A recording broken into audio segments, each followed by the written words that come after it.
કોંગ્રેસના વડગામના ધારાસભ્ય જિગ્નેશ મેવાણી જે દારૂ અને ડ્રગ્સના દૂષણ સામે લડત ચલાવી રહ્યા છે તેમનું જે નિવેદન વાયુ વેગની જેમ વાયરલ થયું હતું તે મામલે તેમને સમર્થન પણ મળી રહ્યું છે અને વિરોધ પણ થઈ રહ્યો છે। તેના વચ્ચે ગોંડલના પાટીદાર સમાજના આગેવાન રાજુ સખિયા જિગ્નેશ મેવાણીના સમર્થનમાં આવ્યા છે અને તેમણે કહ્યું કે 100માંથી 95% પોલીસ વિભાગમાં ભ્રષ્ટ પોલીસ કર્મચારીઓ અને અધિકારીઓ છે। જે રીતે તેમણે ગંભીર આરોપો કર્યા છે જેના કારણે રાજકારણ ગરમાયું છે। શું આરોપો રાજુ સખિયાએ કર્યા છે વિગતે વાત કરીએ। વૈષ્ણવજન તો તેને કહીએ જે પીડ પરાઈ જાનાને રે। નમસ્કાર દર્શક મિત્રો, નવજીવન ન્યૂઝમાં આપનું સ્વાગત છે। હું છું ફૈઝાન।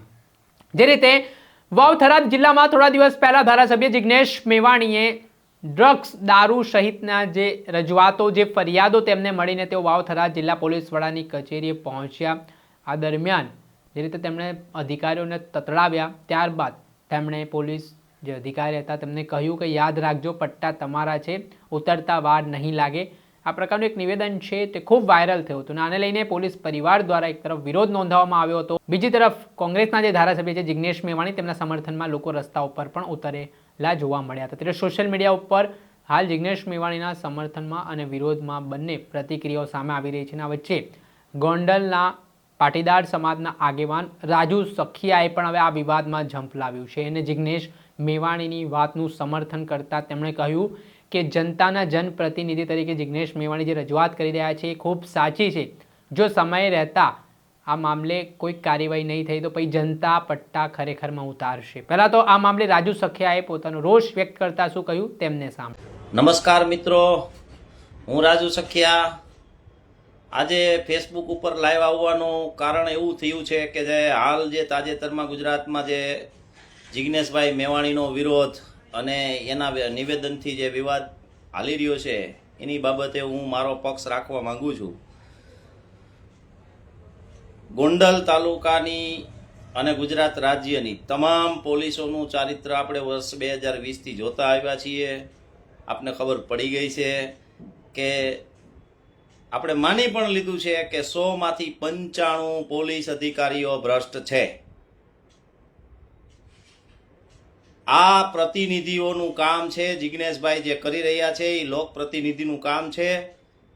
એમને પટ્ટા ઉતરાવાના, નહીતર પ્રજા પટ્ટા સમય રહેતા ઉતારવાની જ હોય છે। અંગ્રેજોની પોલીસના પટ્ટા પ્રજાએ જ ઉતાર્યા હતા। વિકાસ સહાય સાહેબથી માંડી અને કોન્સ્ટેબલ સુધીના અધિકારીઓને હું કહું છું કે તમે તમારું જમીર વેચી અને જનતાના પૈસે જે લીલા લહેર કરો છો, જે ભ્રષ્ટાચાર કરો છો, એ તમામ અધિકારીઓને સમય રહેતા સમજી જવું જોઈએ। અને નિવૃત્ત અધિકારીઓને જે કોઈ ત્રીજા ડાયરાના સ્ટેજના કલાકારો તમે બધે તમારું જે અક્કલનું પ્રદર્શન કરો છો, તમારા અંતરાત્માને પૂછી જોઈજો કે આ પોલીસે 2020 પછી માનવ અધિકારનો કેટલો હનન કર્યું છે, કેવી રીતનું લોકો સાથે વર્તન કર્યું છે, કેવી તોડબાજીઓ કરી છે અને કેવી રીતે હપ્તાખોરી કરી રહી છે, કોઈ પ્રજાજનોથી અજાણ્યું નથી। અને આ સત્ય છે અને સત્ય કેવું જ જોઈએ। હું 100% જિગ્નેશ મેવાણીના સમર્થનમાં છું। આમાં પોલીસ અધિકારીઓને, ગુજરાત રાજ્યના તમામ પોલીસ અધિકારીઓને કહું છું, જે ભ્રષ્ટાચારી છે એને જ કહું છું, બીજા નથી કહેતો। એને કોઈને તકલીફ હોય તો આ મારા સ્ટેટમેન્ટને હું જવાબદારીપૂર્વક આપું છું। આમાં તમારે UIPI લાગતી હોય, રાસુકા લાગતી હોય, ગુસ્સી ટોક લાગતી હોય, પાસા એક લાગતી હોય, XYZ જે લાગતી હોય એ લગાડજો। હું એ ભોગવવા તૈયાર છું। હું 100% જિગ્નેશ મેવાણીનું સમર્થન કરું છું અને હું આવા 182 જિગ્નેશ મેવાણી ગુજરાત રાજ્યની અંદર ઊભા થાય એવું આહવાન કરું છું। જય ભારત, જય સંવિધાન।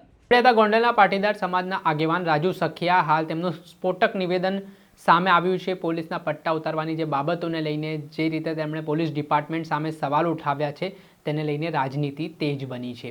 દર્શક મિત્ર, આવા જ નવા વિડીયો સાથે આપને માહિતગાર કરતા રહીશું, એટલે નવજીવન ન્યૂઝ જોતા રહો। વૈષ્ણવજન તો તેને કહીએ જે પીડ પરાઈ